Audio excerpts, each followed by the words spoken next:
Hey guys, it's Coach Damon, and today we're going to break down the pound pivot separation finish.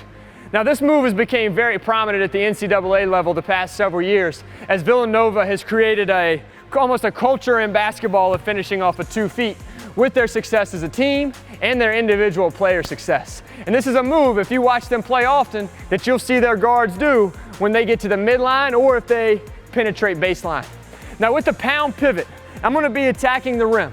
And I'm just going to be right foot, right foot, just like if I was attacking and I'm in my normal biomechanics. And as I go here, normally I would be inside foot, outside foot into anything that I do. In a pound pivot, I'm going to step outside foot, and then when I step with that inside foot, the ball is going to hit simultaneously with that left foot.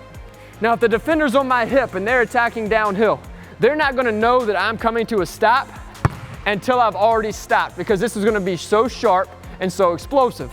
Now when I do that, that's going to get them to lean. So out of that pound, I can pivot and get into my shot.